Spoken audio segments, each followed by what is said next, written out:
Hey YouTubers, this is Cube Addict, and this is my review of the VCube 3B. Now, before you think, oh, well, this is just like the regular VCube 3, no, it is not, and I can tell you that because I have both, and they are two very different feeling cubes, so don't go ahead and just automatically give a prejudiced opinion about it. Because this cube is actually good, but not for speed cubing. But I'm going to go into more details about that later. But first off, let's go ahead and just open this up. As you can see, the VCube 3B has torpedoes, and it's almost, it is pretty much exactly like the same mechanism of a VCube. You just notice that this one has just a wider area towards it, because this one's built for a round cube. This one is not. So, but if you also look at the mechanism of the corner piece, you notice that it is long, just like all the other VCube brands as well. So, nothing different in comparison to the mechanism of a VCube, but I think because it's smaller and rounder at the edges, or the corners, I feel like it turns smoother. And they may have used a different kind of plastic, or what, but it is a great cube because of the smooth turning and the looseness that it has. I do not have my my yellow stickers on because VCube sent me the wrong stickers, and I've sent them an email to if they would send me another one, or if there's anything that they could do to help me out, but I have not received a word from them, and it's been about 2 weeks. So, but I didn't think they would be able to do much to help me out, just because, what's a set of stickers when I could maybe buy it from CubeSmith or what? So, anyway, now back to the cube itself. Very smooth. I would not recommend it for a speed cube or something to practice on. But if you're just wanting to do some kind of casual speed solving, this would be the cube for that.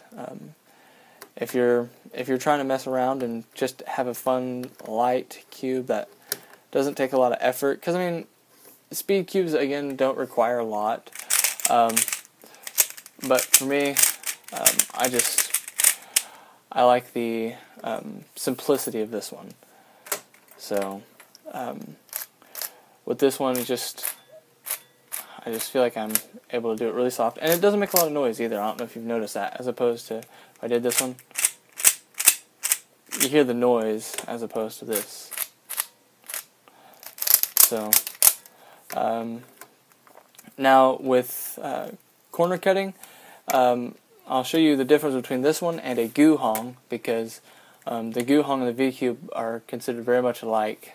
But if you look at a Guhong, it goes a little more than a cube. So Guhong's really good at that. For VCube, does the same thing. Go just a little past the cube.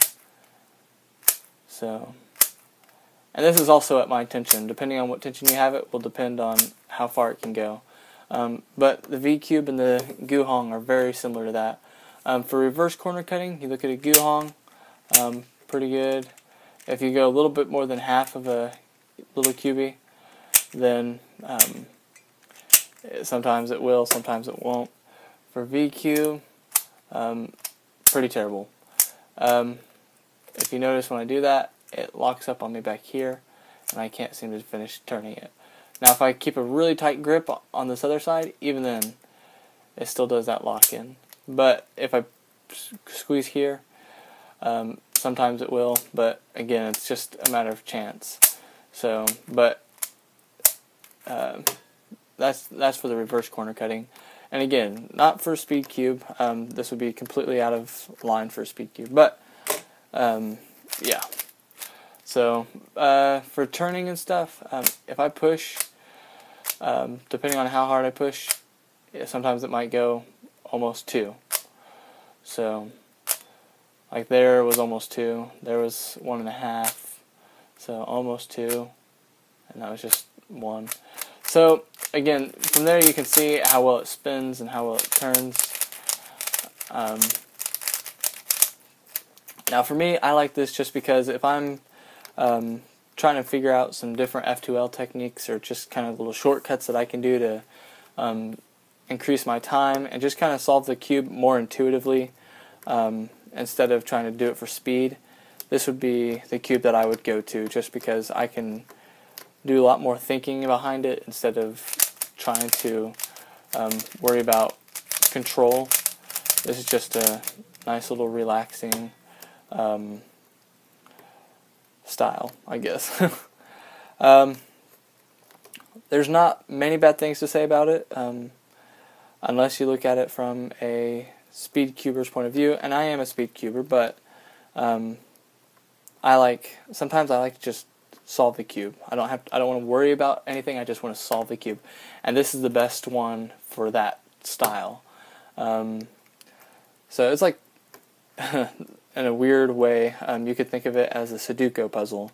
You've got those really, really, really hard ones, which I guess for us in Rubik's Cube terms, that would be like a speed solving. And then you've got those really nice, you don't have to think too hard to do it. And that would be what this would be. It's not hard to spin, so you just kind of have fun with it. It's a fun cube where I would enjoy solving this multiple times just because of how fun it is. So, and I also lubricated it. It was okay when I stuck it together without lubrication, but I didn't start fully enjoying it until after I lubricated it. So, and that goes with all my cubes. So, but anyway, I hope you enjoyed this review, and I hope this helps you decide whether or not you want to get one. If I were you, I would buy one. I would wait until they're in local stores because they cost a lot for the shipping from the actual VCube website. So I would wait until you find them a little bit more local on other websites. So anyway, I hope you enjoyed this review, and subscribe to my videos, and look out for more awesome stuff. So I'll talk to you guys later.